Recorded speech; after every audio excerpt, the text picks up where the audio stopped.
I got it. Oh yeah, we had Hi it. guys, can you hear? Hello, greetings, salutations. Mountain lion area. Got you.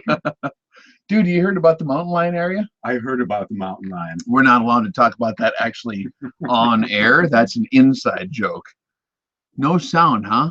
Can you guys hear me? You guys can I hear? can hear. I can hear. Rock Here we and go. roll. Good All deal. right. Hi guys. We're glad you're able to comment because we talked for 6 hours and there wouldn't be any sound. You'd have to learn to lip read.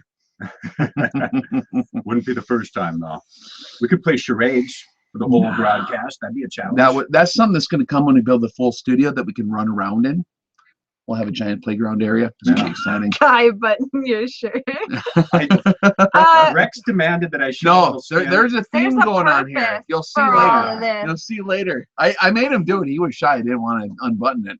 He's Nobody wants to He's see got this. that fancy chest hair. I If Johnny apologize. Voxel was here. I apologize to everyone on All the right, you internet. can button it, man. We No, want to be. I'm cool, man. You're cool? I'm preparing myself. Getting ready. There is a purpose to that. You'll see after a little bit. Yes. So how you guys doing? Good? Awesome. We got to go over the equipment checklist today. For those folks who are going to be attending the live fire courses, we got 2 of them. I think they're both sold out, or maybe the Veterans Day live fire course in Dallas, Texas, maybe has 1 more ticket or 2 more tickets, and then that'll be sold out. And then also the RX-18, which we're doing in like 2 or 3 weeks in California. There's still tickets available for that one. It's the seminar, but there'll be the associated live fire class over the winter when it cools down, because I don't want to get a heat stroke if I don't need to. Yeah, California gets pretty hot. Yeah, it's hot and Summertime. sweaty in some of them areas. So we're going to do that live fire in California over the winter. We haven't picked and nailed down a date yet, but we're going to do that this week. And we're getting ready. The California theme, that's what this was, okay? We'll get that out of the way because it'll be highly distracting. They're not going to know what the hell we're doing. Dude, I actually got this beach ball for a present the other day. Yeah, it was Yeah, Rex's birthday. It was my birthday. Yeah, he's Yeah. an old man now. Yeah, I'm old and crusty. Oh, But yeah, this beach ball has inconcentricities in it. Did I tell you about this? Is this even a beach ball? It's too small. it's kind of just a bouncy No, ball. like when you bounce it, it doesn't bounce straight. It like goes crooked. So Oh. it needs to be spin stabilized or something. I don't know. Well, But that was anyways. our California ball. On a more serious note, we do have an equipment checklist. For folks who are attending the live fire classes, there is a comprehensive equipment checklist that you will find on RX7. No, what's that place called? RexReviews.org. Yep. On the training tab. If you scroll down on the training tab, underneath the training events, it'll give you a comprehensive equipment list of stuff that you're going to need to have for the class. You want to make sure that you read that thoroughly and very carefully, especially on certain categories. And actually, that's why I got the golden voice over here to assist on this part.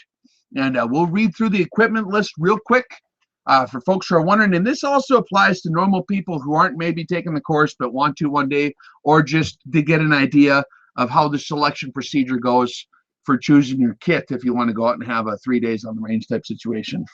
What are you guys doing over there? I'm being Californian. Oh, for God's sake. All right, go. John Warren says that he saw our presentations the other day. Oh, did he? Oh, thanks Yeah. so much, John. Yeah. Thanks, John. These guys had a lot of fun. We did send them down to a top secret tactical response training class that was for instructors. And so these guys went down there and they did the instructor course, and they got to go through the fire. Oh, what? Knock it off. God, you kids. Dimitri's fault. Dimitri asked for it. Dimitri is a bad influence. Yeah, he is. Yeah. Yeah. We love him regardless, though.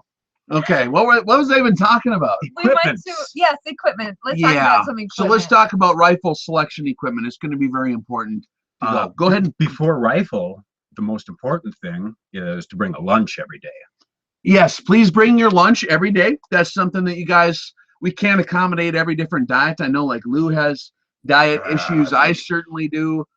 Casey does. Everyone's on their own diet. So I don't know how to accommodate that. I don't want to feed you horrible stuff that you can't eat. So bring your lunch to the range and then we'll do it that way rather than sending everyone off to go scrounge for food. So it'll be more efficient to do it that way. So that's one deal to say right off the bat that we'll highlight. Okay. Then wear appropriate clothing. Yep. It's going to be for the one at the end of this month in September, it could possibly be sweaty down there. You know, it is Texas, Dallas area. So look at the forecast, but be prepared for anything. I don't know. I mean, there's hurricanes and stuff I heard. Yeah. That's probably not going that far north, but you know, there is weather and stuff like that. So be prepared for rain, sleet, snow, whatever, heat strokes especially. I'm thinking, for me, I'm worried about the heat, so dress for heat, okay? Wide brimmed hat is what I plan on using. I might not look very cool out there, you know, them days are gone anyways, but I'm wearing a wide brimmed hat, okay? What's the most efficient lunch they can bring? Most I'd say a efficient sandwich. 10 candy bars. Or beef jerky is what I usually bring out when I need something that won't get hot, you know? Like beef jerky is a great lunch. All right, next question. Okay. Or no, wait, next thing on the list. This guy's asking if I Brazilian wax my chest. And no, I'm just naturally not that masculine. So Oh, poor. we'll leave that there. I think you're attractive. Well, thank you, sir. Yeah, Beautiful. You've You been drinking again, haven't you? No. All right, so they'll bring a lunch, and what else? Wear appropriate clothing because you will be outside and active. And we'll be outside for most of the day too, and we're not gonna have like really fancy air conditioning. This is going to be a range class. This is a field class. This is teaching you how to actually apply fire in real situations. So be prepared for those real situations. Yes, sir. Okay. So number one on the real list is a rifle. Yep, you're going to need a rifle, and we have on the list. It's got to be of sufficient quality and condition to shoot consistently 1-inch groups at 100 yards. Yeah, we want to achieve at least a minute of angle, guys, with the equipment. And most of your modern target configuration rifles are going to achieve that without a problem. So you don't need to really worry about listing out 9,000 different rifle options. But most of your target configurations are going to have no problem achieving that with good ammo. Then you need to find the right caliber. And we've got a minimum of a 243 or 6mm. Yep, no 5.56s. It's going to be a long range class. We're going to be pushing out to 1,000, maybe a little farther. So 5.56 ain't going to cut it. 6.5 is fine though, right? Oh yeah. Okay.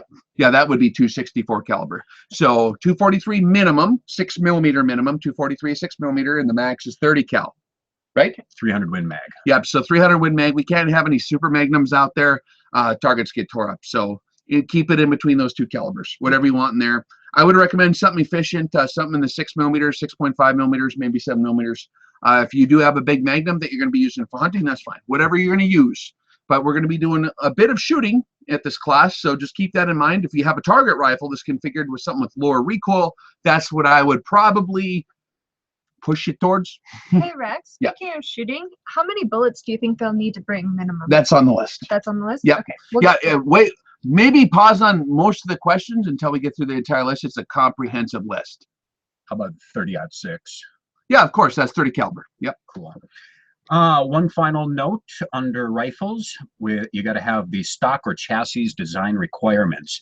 You got to be able to attach a bipod and should feature an adjustable cheek comb. Yeah, you're definitely going to need a bipod. We recommend the Harris 9 to 13-inch legs, or maybe even the smaller bench rest legs, the notches in the legs, that model. And it should really should be a swiveling bipod, whatever you get.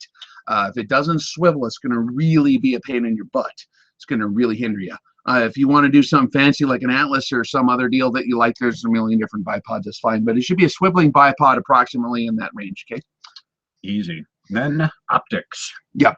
Now this is where it gets like super important. Yes, sir. Okay. Optic selection, guys. This is where it's really going to bite you in the butt if you don't get it right. That's why it's such a popular issue when people ask questions too. Yeah. Everybody wants to have the right stuff. Yep. So we've got 5 different criteria here. Number 1 is magnification. For variable power optics, it needs to reach at least 10 power. Power ranges such as 5 to 25 may be ideal. Yep. And then for fixed power optics, 10 power minimum, no more than 16 power. Yeah, we wouldn't recommend much more than a 16 power optic if it's a fixed optic. And you don't probably want to come with a straight 20 power for a variety of reasons. You can watch my optics reviews that explain that. You're going to be limited in peripheral vision, and the quality usually is insufficient on a lot of the, like if you get an SWFA or something in anything more than a 16 or even a 16, it's not really giving you any advantage. So something like a 10 power, 12 power would be about ideal if you're going to run a fixed scope. If it's variable, that's fine too. Yes, sir. Okay.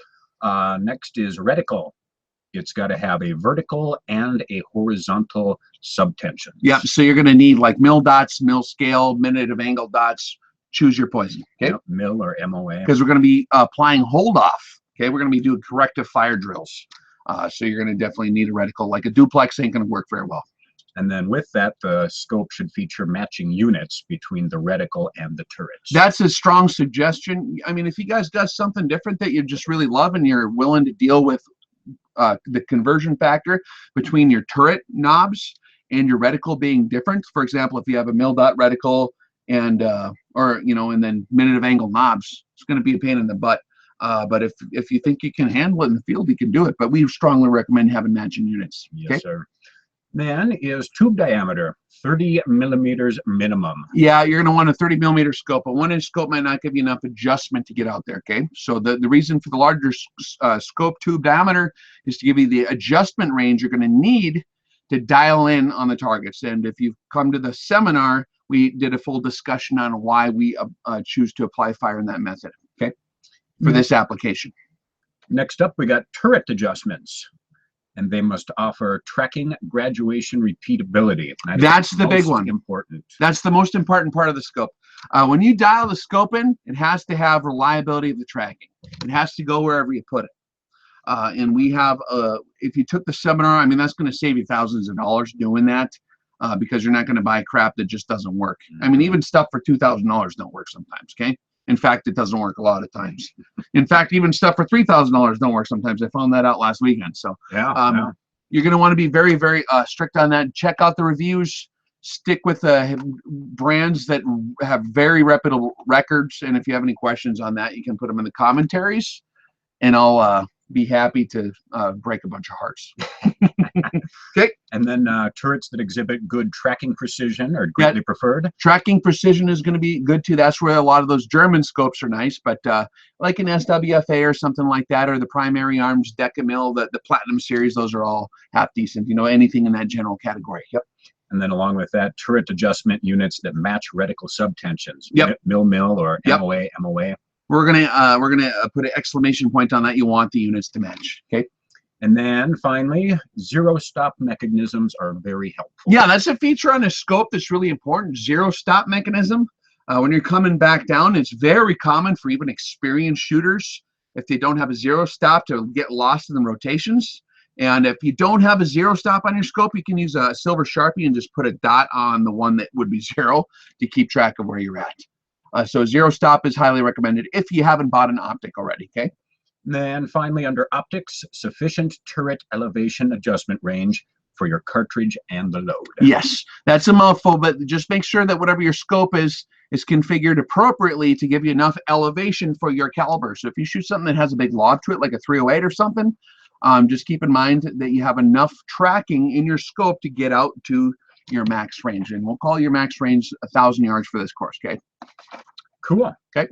Moving on, ammunition. Ammunition requirements for a 3-day class: bring at least 250 rounds of match grade A ammo. I've gotten a lot of questions on this one. Ammunition. No steel cores. Yeah, no steel core ammo, right? It's precision rifle class. I would strongly recommend buying match grade ammo, okay? Like Federal Premium or whatever. There's a lot of different really good ammos. Hornady makes good ammo, whatever. We talk about that extensively in the reviews. If you guys, a lot of people are asking about reloads. I like to say for liability reasons that it's a good idea to bring factory ammo. But honestly, whatever ammo that you are going to plan on shooting, use that for the course, okay? Because we're going to be equipping you with ballistic tables at this course. We're going to actually do that in the field. We were originally going to get you situated to build your own ballistic tables and able to get your input selected, but I thought that it would be a lot better value. So I actually got the guy who did the ballistic tables. He's going to be at the course with the printer, and he's going to make sure he actually sits there and does all the analysis and does the troubleshooting in the field to custom tailor the tables for your deal. So you want to make sure when you come to this course, don't just buy some weird ammunition that you're not going to actually use all the time. Select whatever ammo is going to be your standard ammo, okay? So whatever you plan on using. And for your reloader guys, I strongly recommend to quit playing with loads at this point. Pick a load that works best. It doesn't need to be all in the same hole. if you got minute of angle, you're going to be able to nail the hell out of targets at 1,000 yards once we teach you how to shoot properly. Okay, so you don't necessarily, I mean, half minute's better than 1 minute, but that's pick something with consistent velocities. And people ask about how consistent. Well, the most consistent you can get. And if you're a reloading guru, then you need to worry about it. If you're not, don't worry about it. Just buy good match grade long range ammo. Okay. Nice. And we can on the Facebook, I did put some suggestions on there a while back for people who were taking the class on different kinds of ammo to select. But I like there's a lot of different kinds of ammo, and we have some of those recommendations in the Facebook and on the commentaries. So before we get on to peripheral equipment, it says so people are thinking that we're ignoring them on the comments. So we got a couple questions here. So they want a no BS update on your opinion on Vortex. Has your opinion changed on the company yet? Okay, well, the last Vortex I was reviewing on an axial precision rifle, it was the Gen 2. I remember that. Real nice scope. Yep, yep. It was a 34 millimeter main tube. I think it's the max power is 18 on it. I forget exactly which is a Razor model. It worked good for 80 rounds, I think. That's it. Well, yeah. Well, I'm just telling the story, and Okay, I broke it. Yeah, Nah. I broke it. So I lost my traverse adjustment. Just quit adjusting, and I did the proper tension on the screws and everything. So, in my opinion, there's better stuff for the money. That's just my opinion. I don't want to step on too many toes or break too many hearts, but that, I mean, if you're asking for my opinion, there it is. There's no bullshit right there. Oh, somebody's feelings was hurt. Yeah. Aw. Yeah, it's all right. Any other good questions? I seen one there. Someone was asking about ammo. Do you have a favorite? The 175 grain Federal gold medal as opposed to M118. I mean, if you can get a hold of M118, that's great stuff. If that's going to be your prime ammo, if you're in the military and that's what they're issuing you, yeah, that's fine. But 175 is basically the same category. I like to run the 175 Federal gold medal match Federal. That's what I run in my target rifles in 308. That's what I personally run. how much is the class? The class, if you look at rexreviews.org, you can click on the training tab and it'll take you to the respective class because we have several different classes. So go ahead and check that out. But in order to take the live fire class, these live fires do have a prerequisite class, which is the seminar. So if you guys have missed both seminars we did so far, there is one more seminar that we scheduled that's going to be in Rancho Cucamonga, Southern California. A lot of people from California were asking for a class down there. That's like in 2 or 3 weeks. It's coming up really Where is soon. it? Did we print that off? Right here. Yep. Yeah, go ahead and what's the dates? Saturday and Sunday. This one's compressed into a shorter amount of time. So it's a little bit more logistically simplified for people who want to come there and maybe stay overnight, and you don't have to drive on a Friday night to get there in rush hour traffic to Rancho Cucamonga. I heard that sucks. Okay, so we compressed it into Saturday and Sunday, September 23rd and 24th. There are still seats available for that class. If you want to do any of the live fire that we're going to do in California coming up this winter, you need to take that class. So we're not going to let anyone in the live fire without being seriously vetted unless they take this class, because you're going to come in stumbling around like a goofball, not knowing what's going on. and even experienced shooters would have that same problem because we have a specific proprietary method of fire we're going to instruct you on. Okay, it's a different ball game, and you might be very well versed in a certain skill set, or you might be well versed in this world, but we're doing a proprietary system. And you'll see what we're talking about when you get to the seminar. It's going to be pretty good. They're body shaming me. Their body shaming. And rightfully so. That's pretty disgusting. Yeah, that was. Yeah. I'm surprised we don't have the FCC cracking down on us for I know, man. obscenity or something. Zen Chest hair obscenity. Zen Sanchez, we do train with females. Of I just course, wanted to yep. put that out there that we have had females. Yep, we've had females at the classes. This, of course, you can come. Okay. Use Nosler 338. Yeah, the caliber restriction for this class, and if you just tuned into the deal, watch it from the beginning. We go through the entire checklist. Caliber restrictions, 30 caliber down to 6 millimeter. Okay. All right, what's next on the list, Lou? Peripheral equipment. Okay, so we got the scope covered. Make sure you pick a good optic, though, okay? Because the last thing you want to happen is to spend $1,500, $2,000 on an optic, think it's good, get to the class, and you break it because you're actually using it in real life. Yeah. and then it breaks. And I mean, we're not going to have a scope store right on the spot. You're going to miss out on your training, and we're not going to be able to help you on that. So hopefully you have like a decent optic that's going to make it through all the paces. So watch the reviews. We have a rifle scope hierarchy series of videos in the scope reviews playlist, I believe. It's on the podcast format, and it's even on YouTube. Check that out. We talk about all the different brands, all the different levels of scopes for different applications. Watch that. That's going to be very helpful. One of the guys wants to know if you play Xbox or PlayStation. I don't know what that means. Wait, I'll show them what I play. They'll bring it right up here for you guys. I got him started.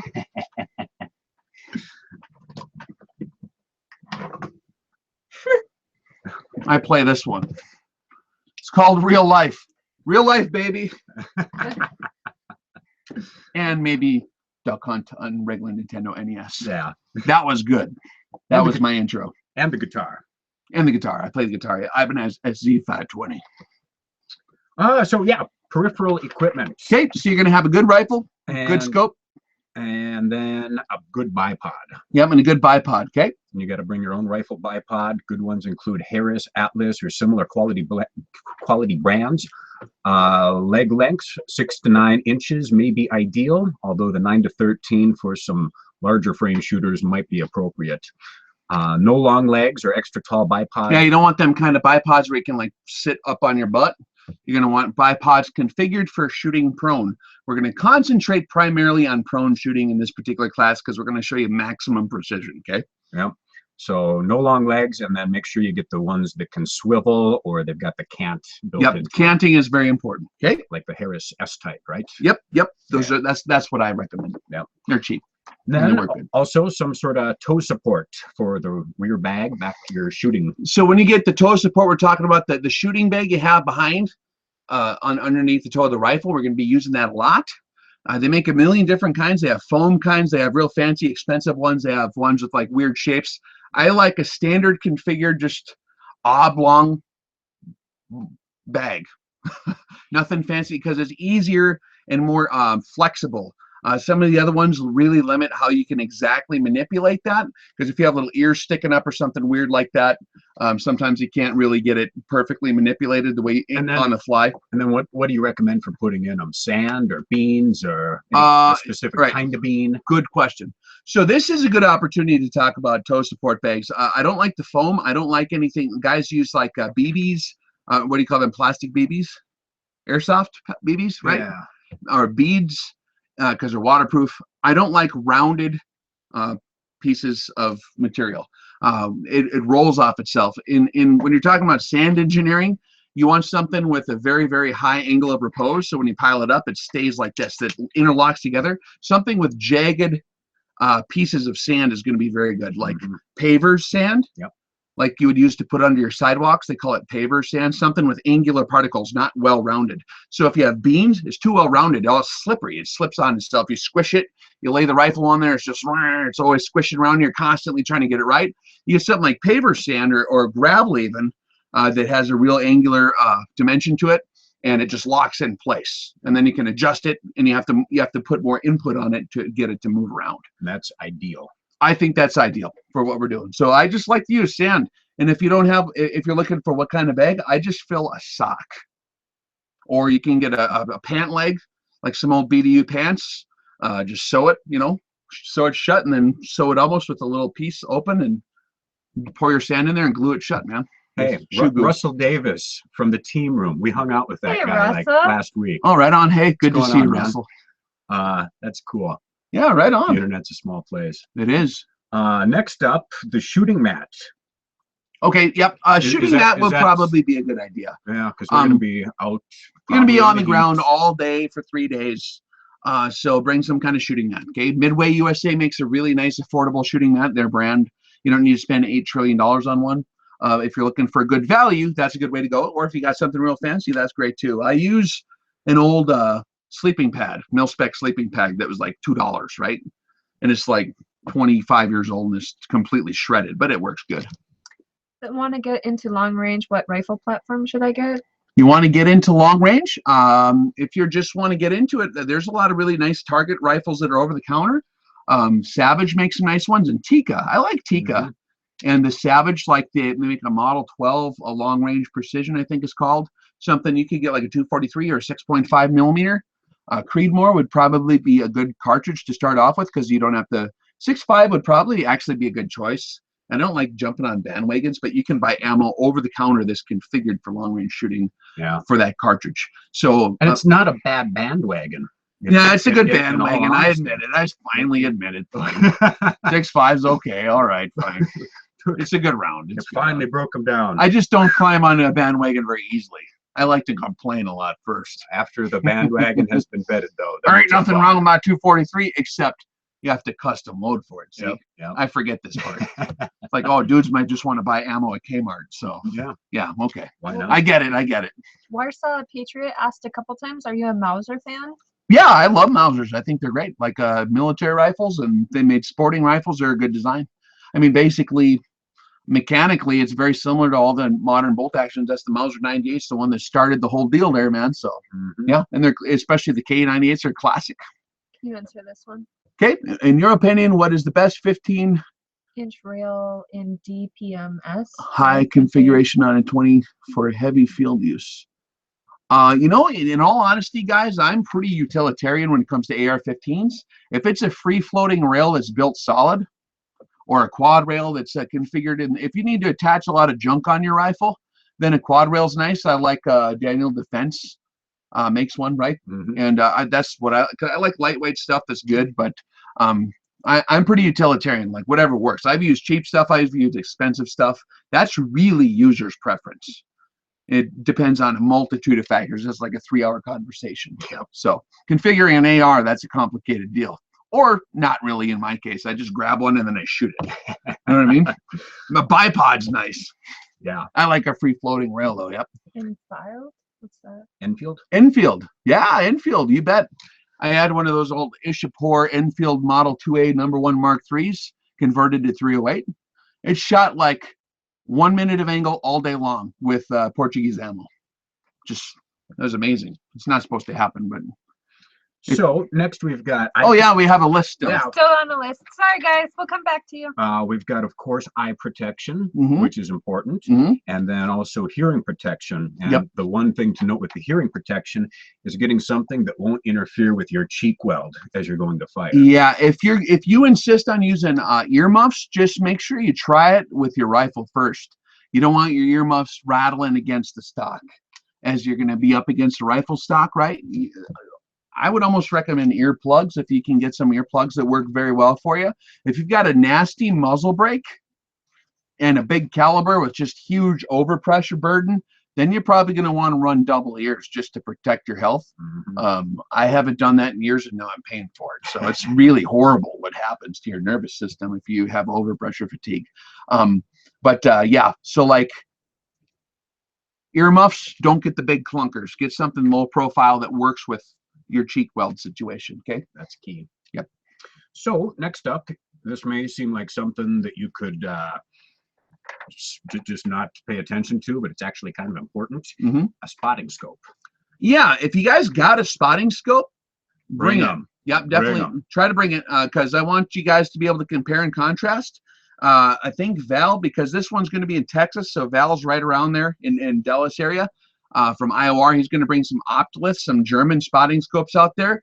So we'll have those available for spotting. We're gonna do drills where we're gonna pair you up with a teammate. So you're gonna have 2-man teams, and you're gonna be spotting for each other when you start doing the long range stuff. We'll show you how to observe bullet trace properly set up a spotting scope. Dude, I was at a variety of events over the years. With very, very accomplished long-range competition shooters who are like really good, like top guys in the world. And I've very rarely ever seen a spotter set up correctly on a shooter. Recommendations for budget spotting scopes. Is there anything that's like not the Optilith? If you can find something with a reticle, that's really, really nice. Leupold makes some nice ones. Actually, Vortex. In terms of rifle scopes, tactical rifle scopes, that's what we're talking about when I had my critique on that outfit. I don't like their tactical rifle scopes with the turrets that you turn. I do like some of their hunting rifle scopes. I do like some of their short range rifle scopes are fine, but the spotting scopes are actually not too bad. You know, you can for $1,000 get a really nice HD Vortex. And I think they're starting to make reticles for them now. I know the Razor series has a reticle, and that's pretty affordable compared to the German stuff. But having a ranging reticle, and I don't want to call it a ranging reticle. You're not going to use it for ranging per se. You're going to use it for directing rifle fire. To apply corrective hold off effectively, the spotter needs to give you an exact hold off correction value, and having a reticle is going to be like hugely important. So. Yep. So look at the Vortex, maybe. I don't know. I mean, I don't know what's on the market right at the moment. Last time I checked, that was one of the more affordable ones, and the Leopolds that they produce a spotting scope like that. But if you do have a spotting scope, bring it. If you don't have one, don't sweat it. Sean's on there. Hi, Sean. Hey, Sean, Kangaroosaurus Rex. Beauty bones and rip a grouse. Beauty bones will rip a grouse. Mr. Doverfeld wants to know, what are some 308 semi-auto options? Well, this particular class is going to be mostly configured for a bolt action rifle. However, if you do insist on bringing your gas gun and it's a 308, he was asking about ammunition options. I think he was just asking, like, for a rifle, that was a 308 semi-auto option. What are some 308 semi-auto options? I would stick with an AR-10 type rifle, probably. Those are going to be conducive to good precision. They usually shoot straight. Some of the other stuff might be more problematic in terms of like consistent accuracy, just due to the system. I mean, you can accurize certain platforms like M1As, but you got to have an accomplished armorer go through that thing who knows that system. So I would just stick with the AR-10 style stuff. What did I miss? I gotta tell Sean, I went out, I threw the boomerang, and I threw it away from the house, and it looped all the way back and almost hit my car. Almost in a few cars, actually. For those at the last RX-17, we had a gentleman come up from Australia, and Sean, our buddy here, talking. He came up, and he is a rock star. We had way too much fun with that guy, and he actually went back to win the 50 caliber title in Australia like the next week from after coming back from RX-17. He was even sporting his RX-17 shirt, man. Yeah, I was so proud of that guy. I miss hanging out with that. Yeah, well, we'll see him again. We might do something in Australia sometime here pretty soon. So, okay. Did we have more stuff on the list? Yeah, we do. Let's finish that off real quick, and then we can answer some more questions. Also, the essential weapon cleaning and lubrication equipment. Make sure you bring a rod to knock out any stuck cases. Yeah, you're going to want like a good quality coated steel rod, something where you could potentially knock out a stuck case or an obstruction in your barrel. Don't plan on getting too Western with your bore in terms of cleaning. We're going to probably let these things get a little bit dirty, is what I'm going to recommend. But do have a standard cleaning kit, and do have your gun grease, for lubing the back of the recoil lugs and stuff like that. So standard cleaning kit should be fine. Yep. And a lens cleaning kit, if you have one for your optic, that would be smart to bring too. Yep. We mentioned eye protection. There's also rain gear, then hat and sunblock. Yeah, you're going to get barbecued by the sun probably. Bring sunblock, and possibly, I don't know how. Especially if you're as white as I am. I don't know about the mosquito repellent situation, but I'm assuming there's a mosquito somewhere out there. I'm guessing there was going to be one. So just be prepared for that kind of stuff. Yep. And then, of course, drinking water. That's one thing that you cannot state enough. If you guys want to bring Gatorade, we're going to try to have water and stuff like that there for people who run out and stuff. But try to make sure you come equipped to be completely hydrated. So bring like at least 5 times more water than you think you're going to need. We're going to actually make you drink water, okay? Yeah. Even if you're not thirsty for it. I used to coach roller derby for a little while, and I'm going to make you drink water so nobody gets freaking dead, okay? So that's how that's going to be. And dehydration sneaks up on you, man, especially when you're out on the range. The Canucks want to know when we're going to Canada. Canada? Oh, that'd be awesome. Casey's not allowed in Canada. I'm not allowed in Canada, but you can have these guys. Sorry, guys. Yeah, where are we going to Canada? There is a training inquiries email address in the rexreviews.org. If you guys want custom training, or if you want to host us at your local range, we are creating a curriculum for 2018 that might possibly, we'll see how it goes. Yeah, send us an inquiry on the rexreviews.org deal. I think it's real rexreviews@gmail.com. If you want a serious training inquiry, if you want to do something someplace else, just give me a holler and we'll get in touch and figure it out, man. Next up on the list, we mentioned bug spray. You also want to bring some pen and paper and a calculator. There's going to be math. Yep, you're going to be interpolating. Okay. Need a Texas Instrument at least, right? Yeah, it's a scientific calculator. You know, honestly, bring a scientific calculator just in case you want to use cosines and stuff. When you do the hard target interdiction classes that we might do later, or the command fire application advanced classes, the super advanced stuff, we'll start to use cosines and stuff. For this deal, I don't know how much we're going to get use out of it, but you can get like a TI-30 for $10 at Walmart. It has scientific functions on there. You don't need the big graphing calculators for $100. You don't need that. Just a TI-30 from Walmart's what I would recommend. That's what I use, because you do have your trigonometry or trigonometric functions on there, and so yeah, that'd be good. Or just a normal pocket calculator, but you don't want to just rely on your telephone for that either. Okay, you don't want to have to uncode. You just want an actual pocket calculator. I do want to just make a mention quick, since we're kind of on this topic, you guys keep mentioning it. If you do want to bring Rex to a certain area and you can set that up and you have a range and you have those things, please send me an email to the trex.raves@gmail.com. Yeah, you can send one to her too. Do a double whammy. Yeah, well, and that way we can hopefully get something set up and we'll both check emails. But yeah, the schedule's filling in quick, so if you want something for 2018, just shoot us an email. That's fine. It'd be fun. We want to come and meet everybody. Absolutely. So what else we got in the list, bro? This one is an optional one, the Mill.Master. Yeah, that's a really, really, really handy tool. The Mill.Master. Okay, it's a slide rule analog calculating device. Most of you probably know what that is. If you don't know what it is, type in Mill.Master on Google. It's a olive drab little slide rule calculator deal. Okay, so this $25. Very good investment. And also, next on our list, we've got a copy of your ballistic tables. And this is where our classroom is unique, because we've got the ballistics genius right there making tables for you. And I know a lot of folks are really anxious about getting this part squared away. And that's one of the reasons why we adjusted this on the fly, to improve the course quite a bit. So now, as part of the standard RX-17 live fire curriculum, we're going to have Colin Burns on site to do that for you.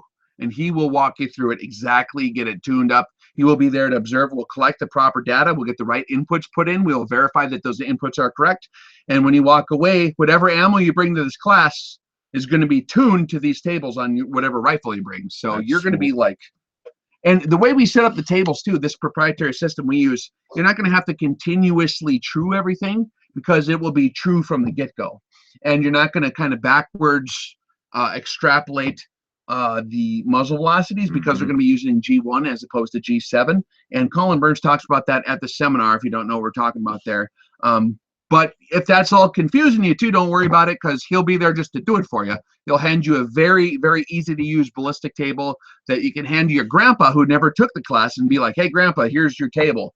And he'll see it and he'll just dial it in and shoot the deer at whatever he needs to do. Ellen Licitano, you want a link? I will put a link for our website down in the description, but also any of this information can be found at rexreviews.org under the training tab. We will have this list available for you there. If you have any questions, just email us. Okay, keep going. One final thing under peripheral equipment here, all of your other related equipment, and this is all optional but strongly encouraged too. Okay. Your kestrels, anemometers, ballistic computers, and all the gadgets. If you've got that stuff, whatever you intend to use, go ahead and bring it. It might be handy. The way we're going to get set up, we're going to teach you to be a viable field expedient shooter that with the least amount of equipment as possible. That's our objective. We're going to get you set up like permanent. But if you do have that other stuff, go ahead and bring it. If you got a app or a PDA or any of that kind of business, or a kestrel with ballistics in it, bring whatever is part of your normal kit, and we'll get you squared away in how to properly use that stuff. And one final, within the curriculum template. Okay. Yeah. Yeah. One final thing on our list is physical fitness requirements. Yeah. Yeah. Exactly. Do you want me to read this? Yeah. Go ahead. Must be physically able to lay prone for extended periods of time, as well as get into and out of the prone position repeatedly. Be ready to shoot all day, even if potentially less than ideal temperature or precipitation issues ensue. Take precautions for any pre-existing medical conditions. Be prepared for less than ideal weather conditions and potentially warm or hot weather. It's going to be hot and sweaty, and the sun's going to be hitting you. And yeah, we're going to be moving around quite a bit because we're going to be rotating through different shooters. It's going to be various stations. Everyone's going to be busy the whole time. There's not going to be a lot of downtime. You're going to be pooped by the end of the day, I'm guessing. So just be prepared for that. And if you need a cup of coffee in the morning, make sure you bring that, and I think it'll be fun. So bring enough coffee for all of us. I'm like totally excited to do this, man. Oh, It's yeah. going to be awesome. Oh yeah. It's actually going to be like maybe it's going to be awesome. I'll just put it like that. ELR shooting really wants to know if you advocate for the truing of the actions. Truing the actions. So do I advocate for the truing of the actions? Mm-hmm. If it's not true, then you need to true it or choose a different action. Yep. Good answer. I had to ask you. He was really wanting to know. Yeah, I mean, you gotta have observational data. There's an old saying that I really do cleave to, and that's if it ain't broke, don't fix it. If the rifle shoots good and consistent, then leave it alone. That's the test. Take it out, and if it doesn't shoot good, there's other things that could be going on. Double check your optics. Make sure that you are shooting it well. It's not always the rifle. There's a lot of other stuff that gets misdiagnosed. It's another thing about coming to our deal. We're going to show you exactly how to do that. Mhm. Speaking of which, there was another list. Which one? Do we have a class size rough estimate? A class size rough for which class? Let's say for the live fire. How many do we have at a time? There's going to be 30 people max at the live fire classes. And both the ones that we have scheduled right now, I think, are sold out. Maybe the November 11th one is not. I don't know if there's any tickets available on there. If you want a ticket, go buy it now if there's one left. But you'll be divided into shooting teams and squads. Okay, so you'll be working with a group of people that you kind of get to know and learn how to do everything like that. Keurig wants to know if there will be a beginner class for newbies. Yes. Okay. There certainly will, and that's going to be fun. We're readjusting the curriculum as we speak. The RX-17 is for like really hardcore enthusiasts. It depends on it depends on a variety of factors. This is a huge crash course in everything. So if you're like a high energy individual and you want to learn the maximum amount of stuff in the short amount of time, the RX-17 seminar in California in 2 or 3 weeks, you definitely want to go to rexreviews.org and sign up for that, because this might be the last one we do of those. And there will be an associated live fire with that this winter at some point. And but after this gets done, we might only do one of those a year. Because really there's not really a lot of shooters at that tier 1 level who are ready to take that level of a class. That's and the master key. Yeah, I don't want to leave too many people in the dust there. You know what I mean? Yeah. So if you're a new shooter, we're definitely going to concentrate on that. For our new curriculum, we're going to make sure whether you're a new shooter or you've been shooting for 30 years or 50 years, I guarantee you there's a lot of stuff that we're going to really get squared away at our in our new curriculum. We're going to do like really hardcore critiquing of firing position. We're going to do firing position analysis. We're going to talk about the internal ballistic stuff. That we're going to take the stuff we talk about in RX-17 and really zoom on it in more detail and spread it out. It's going to be a series. It's going to be more classes to take to get to the end. So you're going to have to attend more classes to get to the final part, but it'll be a more thorough training instruction probably if you're more hands-on. Yeah, it'll be more hands-on too. But it'll be a course of at least 3 separate classes to get through what we cover in RX-17. So like I said before, if you want a crash course, sign up for that California one. And if you've been doing this forever and you're really into it, that's the class for you, because or if you're curious on how it's done and want to get a general overview of just what kind of technology you need to implement and what kind of equipment you're going to need to use or stuff like that, or what caliber, or a million different questions people have, just being exposed to it all in a seminar format is going to save you huge amounts of time and money screwing around buying all the wrong stuff. Yes, sir. So that's the value there. It's going to be really, really, really streamlining your pocketbook's draining situation. So RX-18, can a newbie attend that? They're wondering. Yes. Okay. Yep, absolutely. RX-17, and the way we communicate it, we have a unique style of communication when we do our training. We get very technical, like way far beyond what any other training course does, okay? But we do it in a colloquial fashion at the same time. So I always recap everything that we're talking about. By the way, all that crazy scientific stuff we just said, all the engineering concepts, this is the point of it. You basically need to make sure all the screws are tight on the action or something, right? Or you put it in Pete Wiggleson terms. Yeah, we put it in the standard cowboy colloquial English, I like to call it. And so that will make sure that everyone gets it. So we had a lot of young people come to the RX-17 too, like new guys who are just getting into it. Perfect, because it'll give you an overview. It'll give you huge. You're not going to get everything, you know, but you're going to learn a lot, especially if you're paying attention.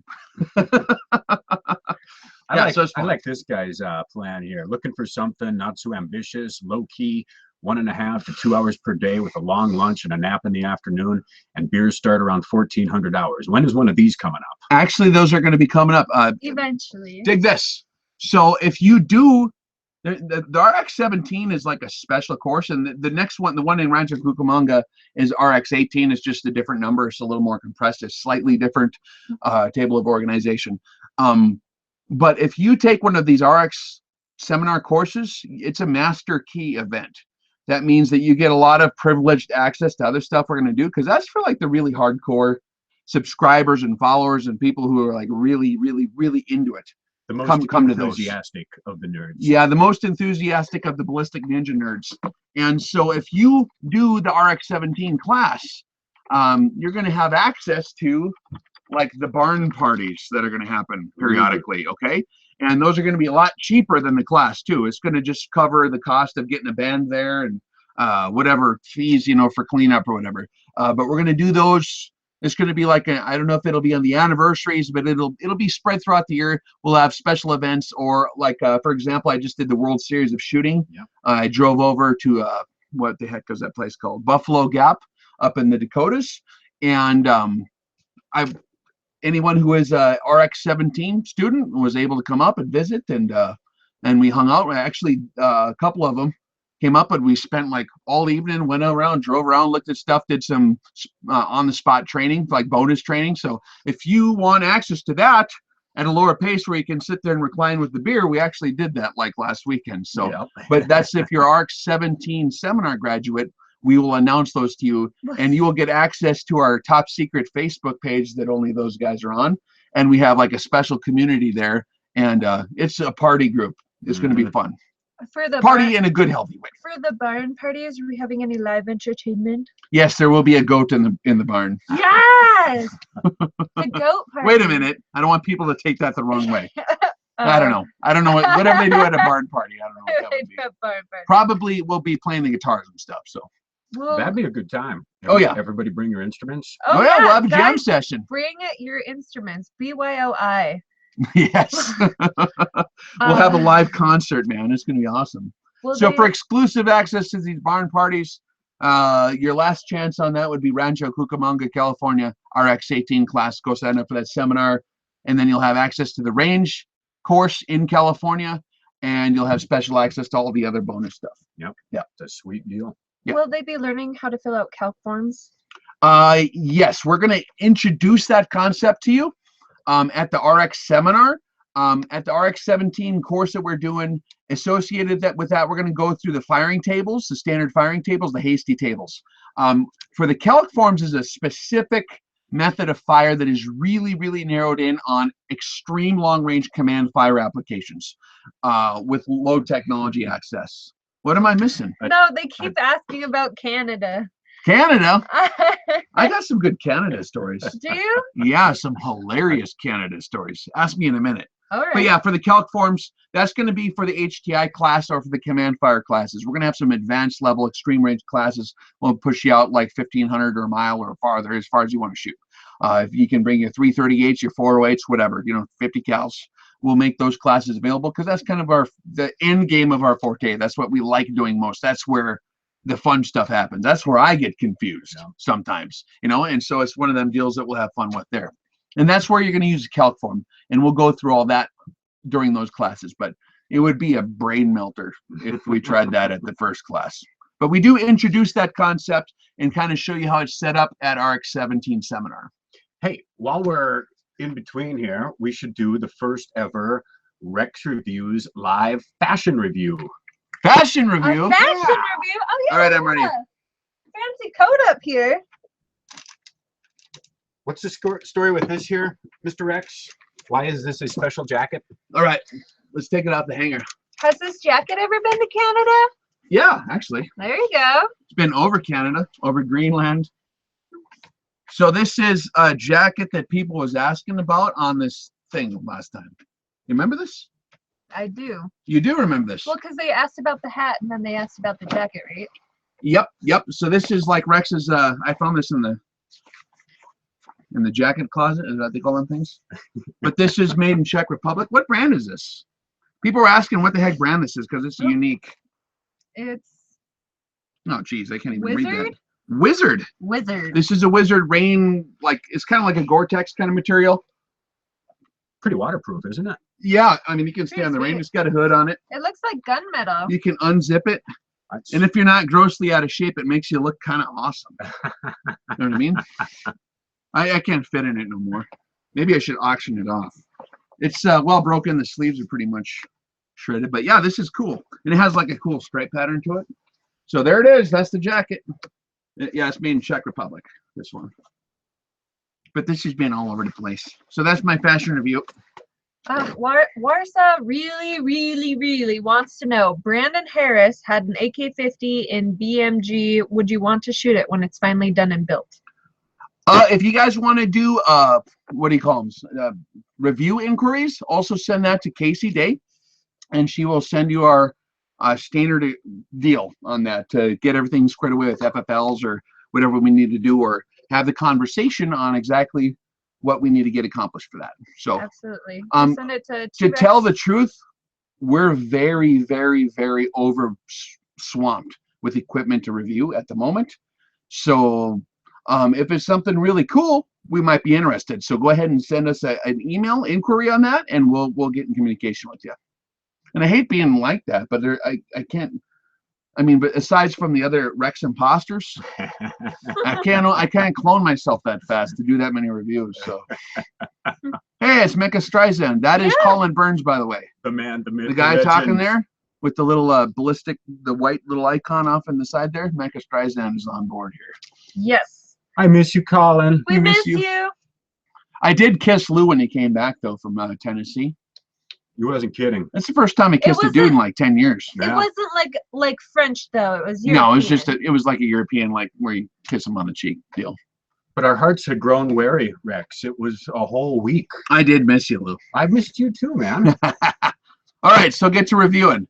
All right, so what was the next thing on the order of operations here?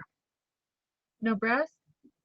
This almost should be a different video. You guys still you guys rocking and rolling? You game for this or what? You want to get into the details? Look, I guess there's more people tuning in. Good time to do it, right? Yeah.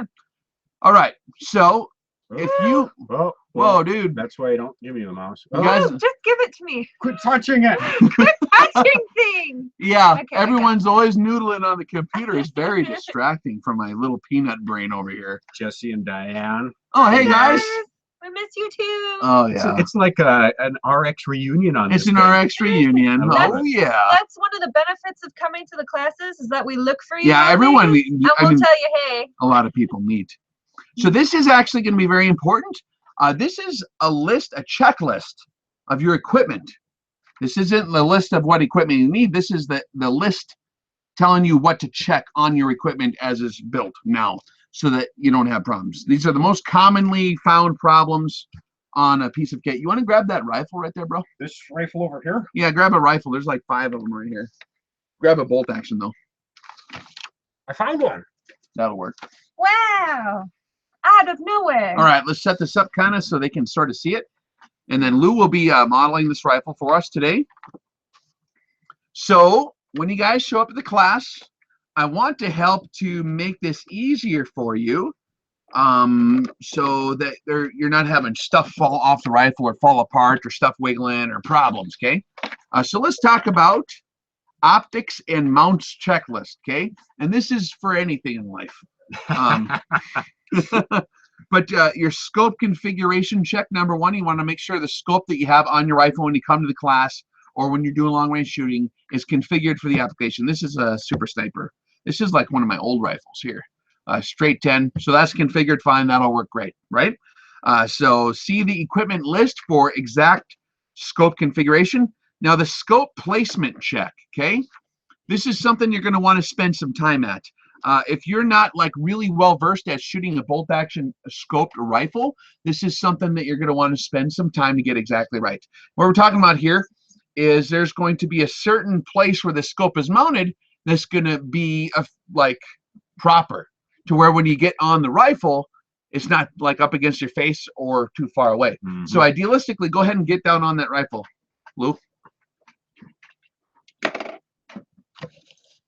Oh, you hit the mouse. Hold on. Hang on. We got guns in the studio. Oh, we're still down. Okay. All right, so get down on this rifle. Okay, so now we'll pop this deal. And assuming we weren't in a small room, what you're going to see is if this scope is set up properly for Lou, he's not going to have to jack his head around a lot in order to be able to see through it properly. So what I recommend people to do with this is before you get everything tightened down completely, you're going to want to make sure that your eye relief and your cant is good. To check your eye relief, you're gonna probably need a little bit of a Sharpie marker to mark stuff, but you're gonna carry around the rifle, and the scope's gonna be in the ring, sort of, okay, and it's gonna be loose, but not so loose to where it's just everywhere, to where you can move it around slightly in the rings, okay, you can adjust it, and then you're gonna carry it around. And what I like to do is have a guy stand there, walk around for a second, forget what he's doing, and then just lay down on the ground with your eyes closed, deploy the rifle, point it at the target, open your eyes. And if you have to jack your head forward or backwards, your eye relief ain't right. Yep. And then adjust the scope and make a little mark or put a piece of tape on there and see where it's at. Pick it up and walk around, get comfortable, lay down again, open your eyes. It should be almost perfect. And just keep doing that. Do that 30 times. And that's where having the adjustable cheek comb on there is pretty handy too. Yep, this one don't have a cheek comb. This is just a standard configured stock. Another thing too is if you do have a cheek comb that's adjustable, configure that up and down. When you get your cheek weld on the rifle, and it should just be 100% natural instantly. So that's what we're talking about. Configured for both eye relief and for you don't want to cant either. And we talk about that in the RX-17 seminar. The smartest ways to adjust for cant. So just be aware of that. Try to get it visually as best you can with the cant, and we'll deal with that when you get there more specifically. But you don't want to be like grossly out of whack. Have a good idea where the scope needs to be placed for your eye relief and for how you shoot. But you don't want to overthink it. If you have to think about it to get in focus, then it's wrong. You should be able to do this nonchalantly without thinking. You're walking around, you lay down, you open your eyes, and it should be like right there instantly, okay? If it's not, you need to change and if you don't have an adjustable cheek piece, you might have to change the height of your rings, okay? You might have to get lower rings, higher rings. So keep that in mind. Another thing on the checklist is, and we're going to do this at the live fire course, by the way, okay? So for those of you coming to the live fire course, we're going to go through this checklist, but I want you to be semi-aware of it right now. The scope base check is going to be important. Now, this is a Ruger, so we don't really have a separate one-piece base, but if we did, what we're looking for is, man, I should have grabbed that other rifle. It's fine. Which one? One with a base on it. That's fine. But like on a rifle where you'd have a separate one-piece scope base that the scope is sitting on, you want to make sure if you buy this rifle brand new, like for example, I just had a Savage Model 10, and I like to review stuff out of the box without even touching it, because that's how most dudes are going to use it. So I could go through it and properly mount the scope base and properly, secure everything, but I like to just take it out of the box, set it up, and shoot it, and it worked great. But what in the hell was that? Uh-oh. That's I gotta go. Oh, okay. Aw. Well, it was nice seeing everybody. Yeah, it's good seeing you, Casey. You flooring it? Yeah, I'm gonna get out of here. All right. Hey. See you later. Yeah, we'll catch you later. She'll be back on Thursday. Bye. Yeah, she has like multiple secret missions to carry out. Yes. Bye, guys. Can you hold this down for a sec? I'll escort her out. Absolutely, brother. Make sure she gets out of the Rex cave in one piece. Yes, absolutely. So we're talking about the scope mount, and what you're going to want to do is basically there's screws that hold that in there. Typically 4 screws, 2 in the front, 2 in the back. What you're going to want to do when you get this brand new is you're going to want to take that thing off of there, and you're going to want to degrease those holes. So you're going to spray degreaser in there, like brake cleaner, something like that.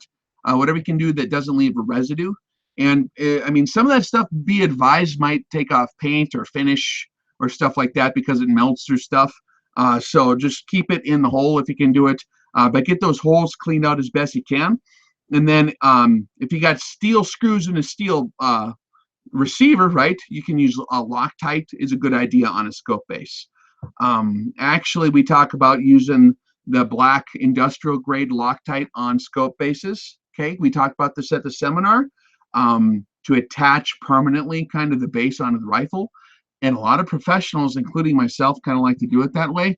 However, for this class, I wouldn't recommend doing that until you're really, really experienced, because you're going to change configurations most likely. You might change scope bases. If you've got an aluminum scope base, you're probably going to eventually want to upgrade to a high quality steel scope base. That's one of the most common upgrades that people go to first. And so just be advised that when you're picking your scope base, if you have to buy one, we talk about all this in the RX-17 seminar. A steel high quality scope base is good, like TPS, Badger, stuff like that's really nice to have. Or IWAR, Valdata makes nice steel one-piece scope bases with a little bit of a cant in it. Yep. And so, but I would hold off on like gluing the scope mount or the scope base onto the rifle for this class. Okay, you can do that later down the road when you're really darn sure that you're going to permanently marry that thing, because you might not get a clean divorce out of that one if you ever want them to separate again. Okay, so what you're going to want to do at the very least is degrease those holes, get your screws back in there with some Loctite on there. Be generous with that stuff. Use the blue stuff or whatever you want to use. The anti-vibration stuff is good. And get that in there and snug it. If you have an aluminum scope base, there's some tricks to that, okay? And what I'm talking about is aluminum has a little bit more springy, or it's like there's a little more deformation of aluminum, especially on a steel receiver. Sometimes it gets tight. And then under recoil with the mass of the scope, we talk about this at the seminar in detail, you're going to have microscopic vibrations in the mass here that's going to actually deform how that's mated to the receiver. And actually even the parkerized surface of the steel, if it's a parkerized rifle or if it's painted like this is going to compress just a little bit. And once it loosens up a little bit, it's on the way to getting loose, like even more. So when you snug it up, go back through it and wiggle it around, snug it up again, wiggle it around, tap it around. If you got a rubber mallet even, I mean, don't get Western on it, but push on it with a little piece of wood, just not lightly. You don't want to break the screws off, right? Don't get stupid with it, but move it around a little bit on there and move it around the base before it's completely tight. Kind of shake it in, settle in, scratch it in back and forth to even out them surfaces that it is firmly mated. Now, steel is not as big of a problem because you don't have that flex. You don't have that same amount of squishiness to the steel. But aluminum is a little bit problematic in those regards. So if you're doing that, tighten that sucker on there. And make sure your screws are tight and you got the proper thread lock on that scope base. Likewise, and I would strongly recommend, now if you do put an aluminum base on the rifle, it's probably a good idea to stay with aluminum rings, in my opinion. So if you have an aluminum base on a steel receiver, the rings themselves should be aluminum too. There's multiple reasons we talk about that seminar, and in the reviews I talk about that too. But to make sure you're snug. Now, if it's aluminum, especially if it's a budget style ring, be careful with that stuff. That stuff will strip out so easy. Do not strip it. But go to the proper torque specs, okay?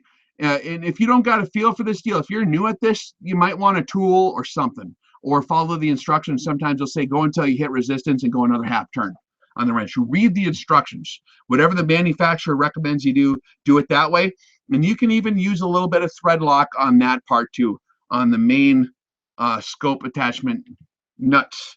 On this rifle, it's a Ruger. It's got just screws right here. Okay, that's what I'm talking about. But you're going to want to make sure those are snug. Again, aluminum does have deformation to it. So as you shoot this rifle, as you're zeroing it, I'm figuring a lot of you guys are already zeroing your rifles right now, getting everything configured properly. Especially if it's aluminum, but I would check this every day if you're spending a few hundred rounds on the range a day or whatever, and go through and snug stuff up to verify that it ain't loosening up, okay? Because that will happen. Even if one of the problems with using Loctite, and it's interesting, Loctite is activated by a ferrous material, so it doesn't work on aluminum unless you condition the aluminum with the Loctite brand stuff that makes it ferrous, and then it actually works. But Loctite is not going to activate in an aluminum deal. But if you have steel rings or something, steel's not going to be as bad, but aluminum's going to do it. Just verify, because stuff will wiggle loose. Under recoil, you got G-forces going on. It's going to move a little bit, and then the second all these little imperfections on the surface smooth out, it's going to basically change. So you need to make sure that's tight. And I'm talking about this a lot because this happens all the time. It happens a lot. Oh, we're talking about the base earlier. I don't got a base on this rifle. But on the one-piece bases, like on whatever it was, also verify that you have enough purchase of your screws into the receiver. It should have full thread contact, okay? Sometimes they'll ship the wrong screws because some, like the back on a tilted rail, might be a little fatter than the front, right? And so you'll have screws that are for the back and screws that are for the front. Sometimes they send you just the screws for the front, and then the ones in the back don't quite reach in the receiver, right? So if you only got like a 1.5 turns on the screw for thread engagement, that ain't going to work. It's going to go bad. So verify that your screws are in fact long enough to bite into the receiver properly. So that's important. I mean, this is the most common failure point in a system that I've seen, in my opinion. So make dang sure your scope's attached solidly. Likewise, check these screws on top of the scope. Now that you can use Loctite on that, but that's something that's not as critical because it's easier to spot check that. This stuff under here, this stuff under here is going to be way harder to see once you get it on there. Now, once you get it on there, you have your scope turret caps right here, right? And you're going to have 3 little screws typically on this style of a scope turret cap. You're going to make sure they're snug but not tight. Because if you go too tight on these, you'll deform the shape of these. Some different makes will do that. I know Vortex put out some kind of notice at some time, or somebody said something, or in some commentary someplace that was from that outfit, says don't over tighten them dang things because it turns into an oval and then it doesn't bite. And so that's one way you can lose your tracking, is this thing is not touching the inner post. Okay. Wow. So these screws are touching the inner post. You just want them snug in there, but you don't want to like get the cheater bar out, or you don't want a vein to pop out on your forehead when you're turning. These screws are delicate. Just make sure they're snug, okay? But if they're loose, that's not good at all. And then the final deal is going to be a scope play check, okay? That's saying, all right, everything's mounted, and in the field, if something always, like, for example, sometimes I was out with this dude one time, and we're shooting, and he's just nailing the center out of the target at 600 every single time. And we're just practicing fundamentals. And he's wham, sending him in there, just boom, boom. All of a sudden, it's like 4 feet high.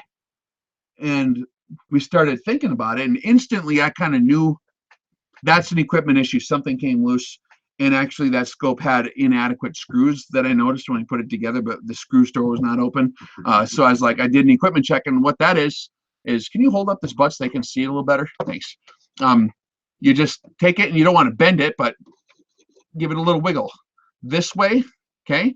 And if I discern any kind of play in there, microscopic, any sound, tink, tink, tink, and then I go laterally this way too. So I'm pushing on it. I'm checking for any kind of wiggle in the scope system.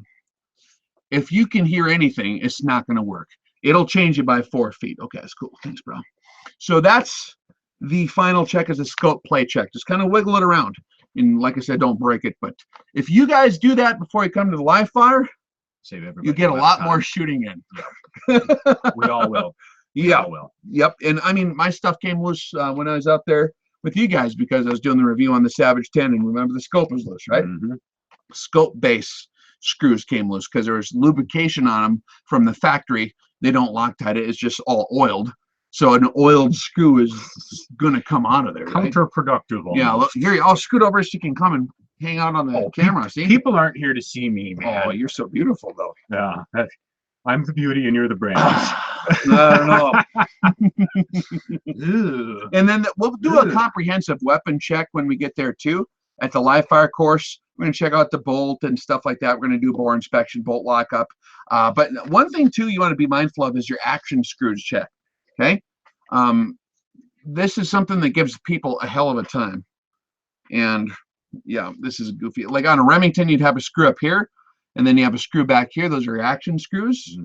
If that sucker has any microscopic play in it, you go from like a 1/2-inch rifle to like a 3-inch rifle, like in terms of group size, right there, just from that, or worse. Or I mean, sometimes it's tricky. Sometimes you normally get like a 1/2-inch group, and all of a sudden it like moves like an inch, or you have a flyer off to one side or something. And if you're having mechanical issues, and a lot of people will change scopes, they'll redo reloads, they'll buy different lots of ammo, they'll pull all the bullets on like 500 cartridges and reload them again, and the freaking action screw is loose. And it's just like a 1/16th of a turn will do it. Yeah. So there are proper specs to these. It's actually a smart tool to have is the little torque wrench. And you want to do that to recommended manufacturer specifications as well. Yes, I picked up the rifle by the scope for a handle because I'm a rock and roll. So, and then also you want to always make sure your muzzle device is attached properly. Your bipod should not be loose. Make sure if your bipod is loose, that's actually going to be an accuracy problem big time too for internal ballistic reasons. And we talk about that at the seminar. So that was, I think, some of the biggest gold that people found out of the seminar was just the critiquing of the firing position and the rifle setup. Because when you truly understand internal ballistics, you can take a glance at a rifle setup, and even experienced shooters, you can just pick it apart. Like, that's wrong. That ain't going to work. That's not as good as it could be. Will sort of work. That's perfect, And so that's what we're going to get you guys to the level of competency when you're done with our live fire course and the seminars and stuff. You're going to be rock stars on that, and you'll be able to figure out how to make your rifle actually shoot good, and then you won't spend $8,000 changing scopes and rings and bases. And I think I need a larger screw diameter in my scope base because it's it's wiggling. It's not shooting good. Oh, I think I need a new barrel. You know how many new barrels are bought because of some silly firing position issue? Like some guy was shooting off a bench and didn't know how that would affect the system. So stuff like that, you need to know. You will save thousands of dollars just by having a dude tell you how it's done. All right, let's take questions, Lou. You read them. Oh, Q&A time, huh? Q&A or visiting time. Is that rifle hydro diped? Hydro diped? What the hell is that? Hydro dipped. He just spelled it wrong. That's okay. Fine. The rifle. Whoa, dude! Look at that. I went out of focus. Trippy. No, I Duracoated that rifle with an airbrush and a stencil template that I made with an X-Acto knife and blue masking tape. Blue masking tape on wax paper. You cut out a bunch of little digital Tetris pattern shapes. If you guys haven't seen it, go back and watch this guy's firearms finishing videos. Some of my favorite, watch Rex with long hair completely wasted on paint fumes. They're funny and awesome. Well, it's good. Yeah, I did a good job, but I mean, I was legitimately not feeling good after I did that painting. I'm so lightweight. I'm such a lightweight when it comes to paint. Like, I've done too much painting in my time. So we were just huffing some varnish in the garage, but I actually was. Yeah, I had a headache today from that. So yeah, there's various reasons for that. But the Rex Pub is looking good, man. Yeah, we're making a new studio down here. It's going to be awesome for the podcast. We're going to do a lot more live streaming stuff. Once we get to see, right now, this is my studio. That curtain right there, that's the studio. Okay. We're going to update. Bushnell HDMR. I have not personally battle tested that optic, but I know of guys who have run them. Any optic in that class will have to be vetted by you. You are going to have to verify that it is good, but I'm going to say there's going to be a lot of them that don't work. A lot of them do work. That goes for the other brand too, the one with the V and the X on the end. They're fine if you vet them. A lot of those do work. I've seen PSTs that ran really good. Guys put them on a nice custom surgeon rifle, and they run real good. Some guys use them on, big. You just got to vet it. That means you got to take it out, and if you got one that was good, then it's good.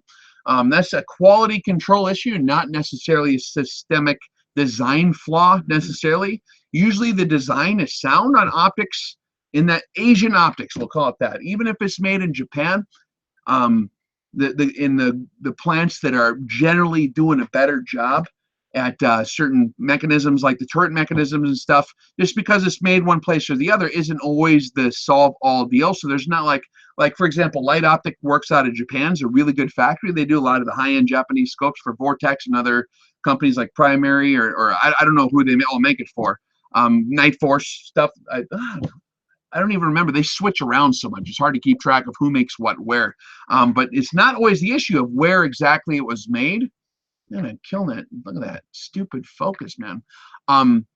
What it's going to be is, what are the specifications by the people buying the scope to demand that they put it through the quality control measures. And anything that's on a budget is going to have not 100% inspection rates, which means that some of them are not going to work. When you talk about the tracking of a scope, that's a very, very delicate process. It's a precision instrument. And so you're going to find some that don't work. The one, I think I've seen two on rifles and that I've been played with just very briefly, and they both didn't really work in terms of tracking. They're like 50% off or something. But then some of them are reported to work very well. And a lot of reviewers give them really good reviews, and I'm not going to argue with them because they probably got a good scope. But that's just something to keep in mind, especially with over-the-counter optics that you can buy at a sporting goods store. Most of that stuff that's affordable, you just have to verify. And the nice thing is, most of them outfits will take care of you with a warranty. So if you get one that doesn't work, send it back. They'll send you another one that don't work, send it back. Like some of them outfits, I had to send it back 3 times before I got one that worked. Then you land on one eventually that works fine. Then you're set. Absolutely. Yeah. Brad wants to know if you use bubble levels on your optics. Oh, that's a good question. A lot of people critique some of my rifles because I don't use a bubble level. A lot of that has to do with your spatial orientation and perception and your terrain. In certain terrain places, it's very easy to see how level you are just by looking at it. But a bubble level is a very good idea in rugged terrain, or if you can't tell what up and down is, that's going to be helpful. And a lot of guys, most professionals, competitors and stuff do use a bubble level. I do have bubble levels, but I don't run them on everything I got. But like if you're doing extreme long range stuff, that's a smart idea. It's not a dumb. I would never make fun of someone for using one. But a lot of this, sometimes there's a little bit of an overemphasis in my opinion. Damn thing, like it just goes out of focus all the time. Maybe it's because we're sitting at maybe depths. Maybe it needs. Oh yeah. Hey, we're not in stereo there now. We're in stereo. We're gonna file left. All right. Look at this guy. He's changed since he's been back. What did they do to you down there? Oh, I can't even tell you, Rexy. I can't even tell you. But what were we just talking about a second ago? Being out of focus. Yeah. Another one here, the PM2 versus the IOR Recon. Do you have a preference? They're both really nice. If you get a PM2, guys, right now, I believe Schmidt & Bender's having some kind of clearance deal or some kind of warehouse clearance, and you can get the old model with the fluorescent windows. They have like a little step up, and they have little windows that change when you get through your double turn on your elevation turret, and the windows change from white to yellow. That's actually the model I like better. That's what I've run on my Sturgeon for years and years and years and years. The newer models, actually, I heard field reports that the mechanism has a tactile sensation thing that pops out of the turret cap, and then it lifts up, and then you can feel it. Well, I've heard field reports, and I've talked to some dudes who know about this stuff, and they said, yeah, they actually had a few problems with those. And I don't know if they were in a hurry when they built them because they had to fulfill military contracts or what they're doing on that particular model. But to verify that story, I broke my Schmidt & Bender of that configuration yesterday. Sad day. Yeah, I'll just send it back to Schmidt and say, fix it. And they'll go, yeah. That's the good thing about That's the great thing about a reputable scope company, though, is that they will fix it. Yeah. So if you do get a Schmidt, and they're on sale like $2,500 for a PM2, and the ones with the windows, they had really good inspection rates on those. Like, I mean, so when they come out of the factory, they were all verified to work on that model. And I know that the field reports on those have been consistently good for years and years and years. The newer ones didn't have quite the same track record. Mm-hmm. So one more here. Oh, but the Recon is awesome too. It's a lot more simplified of an optic. The glass quality and the configuration's a little bit different, but either one of them things is going to put you right there. That's user preference. I got both. What are your thoughts on Boyd stocks for accuracy long term? They're a laminated wood stock. Okay, you can use laminated wood stocks. It's better in some ways in terms of like uniformity and warping in a wood stock. So laminated wood stock, the argument is, and people argue about this, but if you have a monolithic piece of like walnut, for example, sometimes when they change in moisture, they'll kind of have a natural bend to them, you know, because at the lumber yard, the tree might have been sitting and it was like bent halfway because the log was laying on it, and then they cut the board, and so it always had a spring to it at a certain temperature, but then at a different temperature it relax. So a solid piece of wood kind of has those problems. If you laminate it, it kind of evens it out more, and so that's better. However, I would strongly recommend having it pillar bedded and glass bedded and all that business. Take it to gunsmith and say, I want this thing bedded like really good, and they'll bed it for you. And that M77 right there that we're just showing with the digital camouflage on it there, that's a laminated wood stock. That's the Ruger VT factory stock. Is it really? Yeah. And that rifle puts 5 shots on my pinky nail for years and years and years without being fancy on my reloading, and it's an incredible shooting rifle, and it holds 0. So laminated wood stocks work just fine. If you get them bedded, you want it bedded though. Yep. Sweet. I emphasize the bedding part if you didn't see. Okay. Paul, as a follow-up question, what bedding compounds are the best? You'd have to ask a gunsmith that question. I don't know. There's stuff that's changing over the years. I know that they come a long way since like the 80s. A lot of that stuff is actually pretty heavy duty now. But here's the thing, like whatever bedding compound your gunsmith is most familiar with making work properly is probably the most important part, because they're all basically going to be pretty effective if it's applied correctly. So if you want some fancy bedding compound that sets up differently or releases differently than the gunsmith is used to, and I don't know, I wouldn't want to encourage them to screw anything up. So, yeah. And finding a good gunsmith. We had a video on that a long time ago too. Yeah, and honestly, bedding job is such a simple process that it's kind of, most gunsmiths are going to be pretty competent at that. I would hope. I would hope so. You know what I mean? So, you would hope. And you want it bedded, you know, like behind the recoil lug for sure, you know. And there's different methodologies of bedding. They got something. I mean, again, empirical testing, if they bed it and it shoots better, then it's good. But if they bed it and it doesn't shoot better, then they didn't do a very good job. Yep. Here's one from Hunter Miller. Rex, I have a Savage 110 with a Boyd stock bedded. When I tighten the action screw all the way, it doesn't let the bolt close. Shorter action screw, or don't tighten so much? Oh boy, yeah, that sucks. Yeah, you need to go back to the gunsmith and just hand it to him, and he'll fix that for you. Yeah, good answer. Yep. Will you ever teach a class in Canada? Yeah, we can do Canada. Send me a training inquiry at what is it, trex.raves, or go to the rexreviews.org. That's the best way. And it says contact us and send us an inquiry, training inquiry. And we're getting stuff set up all over the place, guys. Yep. So, and if we can find a liaison to do a little footwork for us. Yeah, if someone up there in Canada has a range, we would love to come up there. Absolutely. But I don't want to get outgunned by those JTF2 guys. They're pretty good. And they got some good equipment out there. So, but no, that'd be great to have those guys come out too. I've learned from them a lot. And that's the cool thing about the seminars, is there's such a level of expertise that comes to them. Oh yeah. For example, at the last one, Charlie Milton came down just to say howdy. And you get to sit there and visit with that guy. You learn all kinds of neat stuff you didn't know before, because everyone has their expertise. The Venn diagram overlaps in different places in terms of skill sets. So it's cool to just hang out with those kind of guys at an event. So if you want to come and visit with a bunch of hardcore shooting guys, come to one of them seminars. But yep. Here's a good question. The best modern day 30-06 rifle. You got any recommendations? Modern day 30-06. Modern 30-06, right? Man, totally user preference. Them Brownings shoot good. I would stay maybe away from the Remington 700s nowadays, the ones that are brand new. The tooling's getting old and they're just a little sloppy lately, man. I mean, any of them rifles are going to shoot pretty good, I think. I mean, the Ruger American, I think, is a good value.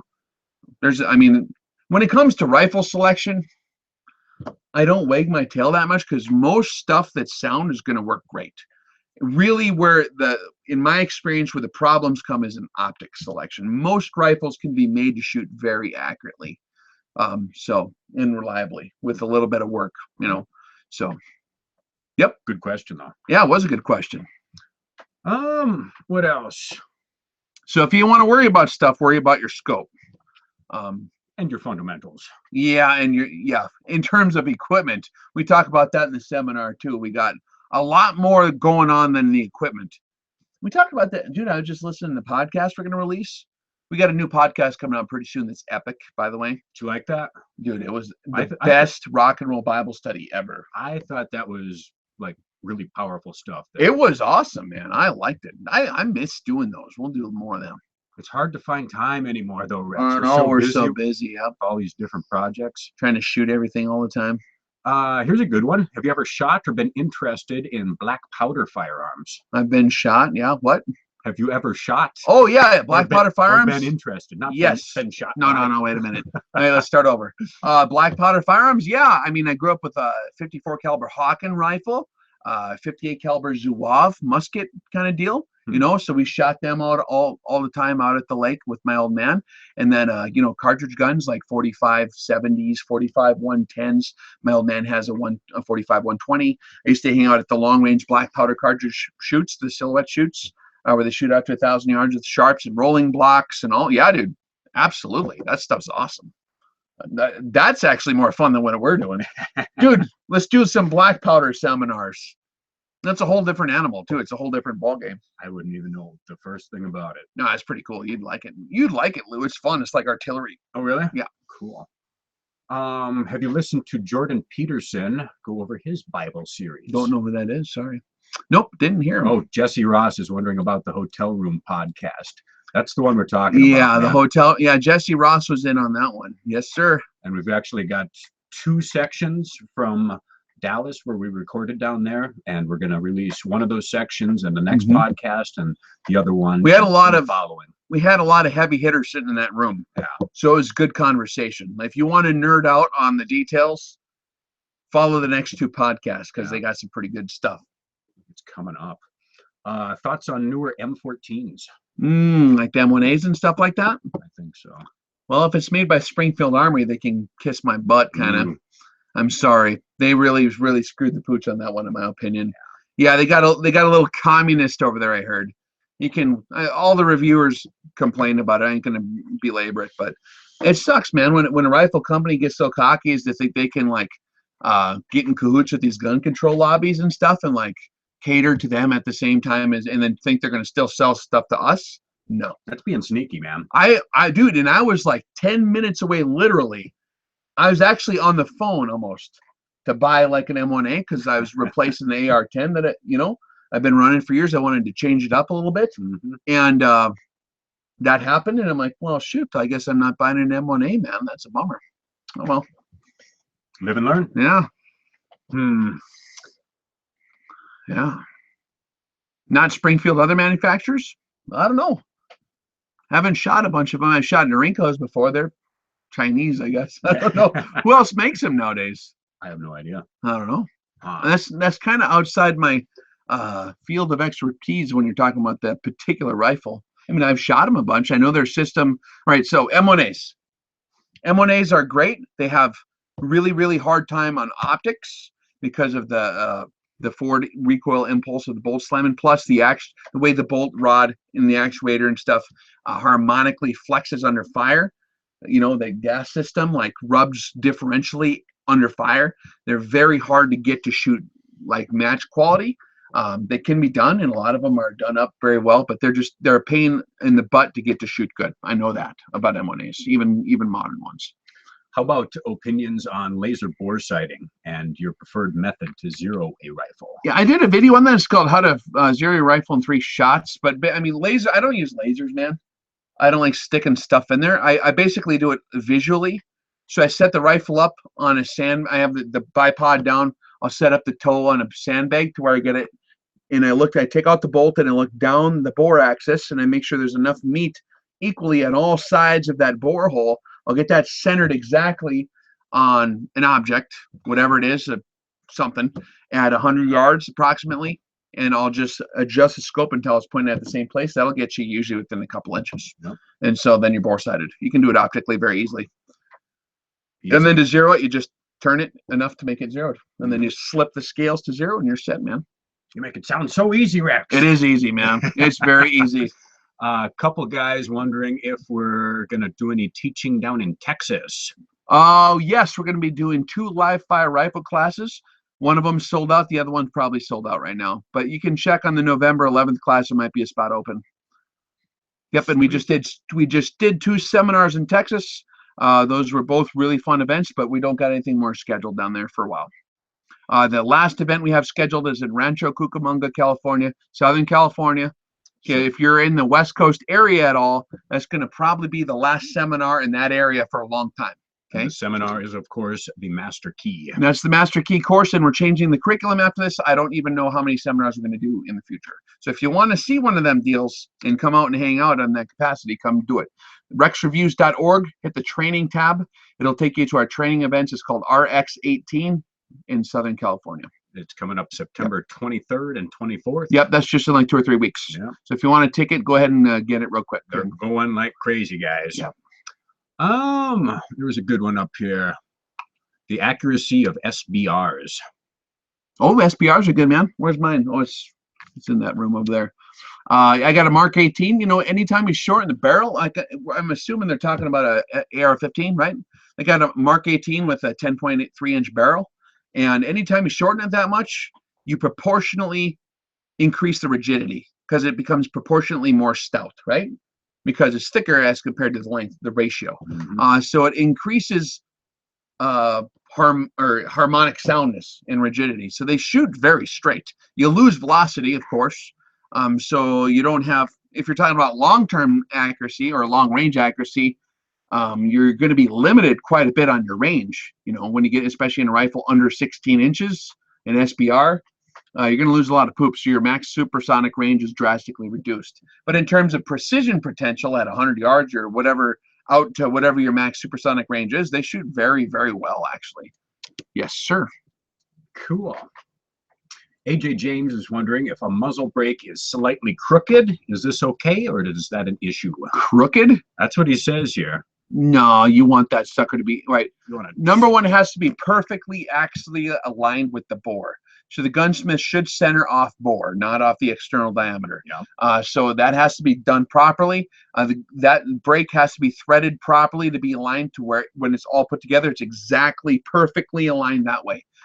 So any kind of crooked stuff going on a muzzle brake is going to have a lot of problems, and you will see that on paper. Yes. Oh yeah. Yep. We did a podcast with Paul McCoy. He goes over his Gordy Gritter's manufacturing method for doing a rifle, and he talks about the importance of getting even the muzzle brake properly situated. So it's a detail a lot of people rush over.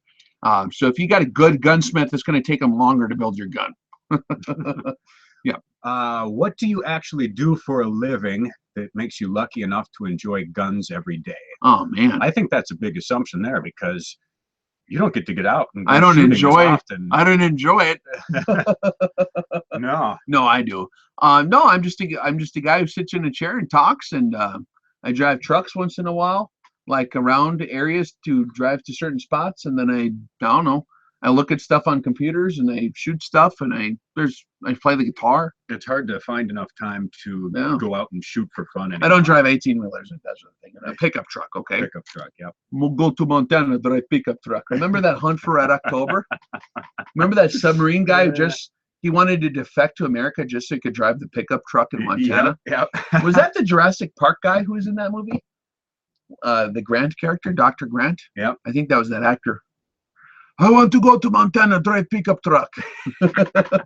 Then he dies, and he's like, pickup truck in Montana. I love that movie. That's great. So yeah, when we do have time, we will go out and shoot for fun sometime soon. We got to take that new thermal thing out. Oh man, Is that top secret, or can we tell them about that? we can tell them a little bit about it. Okay. So I got some cool thermal stuff you guys are gonna dig. It's like stupid. I've been waiting for a long time for this stuff to become almost achievable for a normal human that's not being sponsored by a government someplace to buy a good thermal rifle scope. So stand by for a good thermal rifle scope review. It's a Pulsar, and it's nice. It's actually good enough quality you can put it on a rifle and shoot stuff at long range with it. It's pretty cool.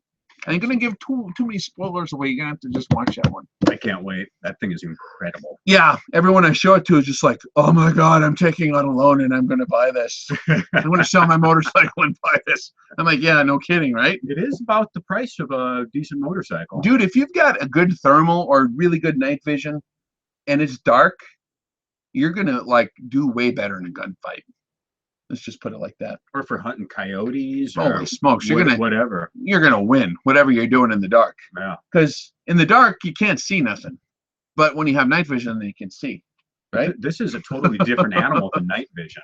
No, it's thermal. I really like thermal. I think it's very, very good for spotting and identifying animate targets. Man, you'll see. I got some really good footage of various critters trying to be sneaky and it didn't work for them. Yeah, that's exciting stuff. You're always getting the coolest toys in the mail, man. That's right. What else we got here? Oh, there was a good one further back up here. Oh, Redfield TAC MOA scope. Not familiar with that one. Neither am I. Will we be in Virginia? Virginia? There's a talk about the Pennsylvania area, possibly. Yeah, a little bit on the East Coast. Yeah, we'd like to do something in Pennsylvania for East Coast folks. That's in the works. Yep, we're just trying to gauge enthusiasm out there. So, rock and roll. Any other good questions, Lou? 308 bullet recommendation for long range practice and knockdown deer hunting. Trying to keep with one factory cartridge. I like the Hornady Super Performance SST ballistics in my 1/12 22-inch. Okay. Yeah, your bullet recommendation for any rifle is going to be contingent upon rifling and your twist rate. So in the 308 to 1-12 twist, you're going to be limited. You can't go much more than 165s, 168s with the 1-12 barrel. Otherwise, I like 175 grains, like the Sierra Match Kings or that profile bullet. But if you're hunting, SSTs are great. Yeah, but make sure the heaviest bullet that's designed properly for the game you're shooting with the highest BC, right? That works in your barrel twist. That's what I would go for. And there's a lot of bullets to choose from nowadays, like millions of them. At least 40 bullets. Oh yeah. Find one that matches your application.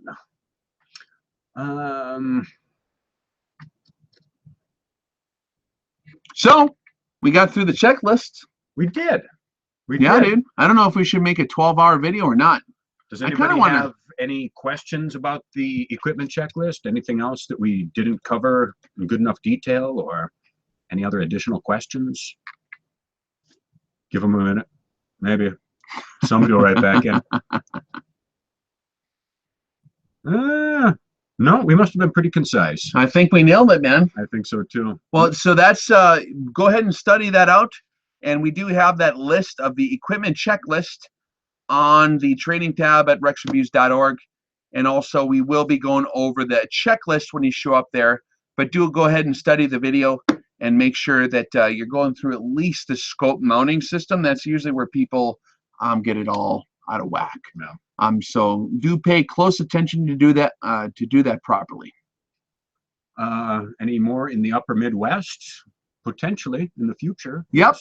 Send any possible training inquiries to rexreviews.org. There's contact information there. And we'll catch you on the flip side. Stay tuned for new podcast episodes. Yeah, we got a good one coming up, man. You guys, if you want to get in on like training updates or podcast updates, because we have full 4-hour podcast shows that are like really good, go ahead and check those out at rexreviews.org. Yeah, rexreviews.org. All right, guys. Thanks a bunch for watching. It was fun. Always a Rex pleasure. checking out, and Mr. Lou McCoy and Casey Day will be back on the next one, and we'll catch you then. Adios, guys. Later.